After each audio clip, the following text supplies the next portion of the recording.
കൂത്തുപറമ്പ് താലൂക്ക് ആശുപത്രി dialysis centre പ്രവർത്തനം വിപുലീകരിക്കുന്നു. ഇതിനായി നഗരസഭയുടെ കീഴിലുള്ള ജീവനം കിഡ്നി പേഷ്യന്റ് വെൽഫെയർ ചാരിറ്റബിൾ സൊസൈറ്റിയുടെ ആഭിമുഖ്യത്തിൽ ജനകീയ ഫണ്ട് ശേഖരണം നടത്തും.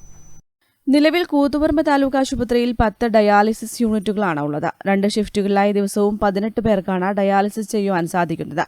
ഇത് കൂടുതൽ ആളുകൾക്ക് പ്രയോജനപ്പെടുത്താൻ കഴിയും വിധം മൂന്നാമതൊരു ഷിഫ്റ്റ് കൂടി ആരംഭിക്കാനുള്ള തയ്യാറെടുപ്പിലാണ് നഗരസഭാ അധികൃതർ. ഇതിനായി നഗരസഭയുടെ കീഴിലുള്ള ജീവനം കിഡ്നി പേഷ്യന്റ് വെൽഫെയർ ചാരിറ്റബിൾ സൊസൈറ്റിയുടെ ആഭിമുഖ്യത്തിൽ ജനകീയ ഫണ്ട് ശേഖരണം നടത്തും. ഇതിന്റെ ഭാഗമായി നഗരസഭയിലെ രാഷ്ട്രീയ, സാമൂഹിക, സാംസ്കാരിക മേഖലയിൽ പ്രവർത്തിക്കുന്നവരുടെയും വ്യാപാര, വ്യവസായ, വിദ്യാഭ്യാസ മേഖലകളിലുള്ളവരുടെയും സന്നദ്ധ സംഘടനകളുടെയും അഭ്യുദയകാംക്ഷികളുടെയും വിപുലമായ യോഗം വിളിച്ചു ചേർക്കുമെന്ന് നഗരസഭ ചെയർപേഴ്സൺ വി. സുജാത പറഞ്ഞു. നഗരസഭാ പദ്ധതിയിൽ 45 ലക്ഷം രൂപ വകയിരുത്തിക്കൊണ്ടാണ് ആ ഒരു പദ്ധതി ആരംഭിച്ചത്.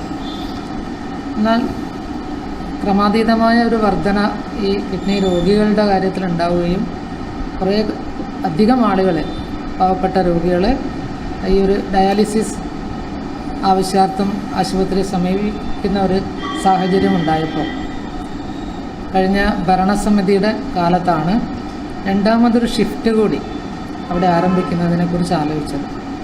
നഗരസഭയിലെ 28 വാർഡുകളിലും മുഴുവൻ വീടുകളെയും സമീപിച്ചുകൊണ്ട് തുക ശേഖരിക്കുന്നതോടൊപ്പം സമീപ പഞ്ചായത്തുകളുടെ കൂടെ ഒരു സഹകരണം തേടിക്കൊണ്ടാണ് ഈ ഒരു ഫണ്ട് ശേഖരണം വിജയിപ്പിക്കാൻ പ്ലാൻ ചെയ്യുന്നത്.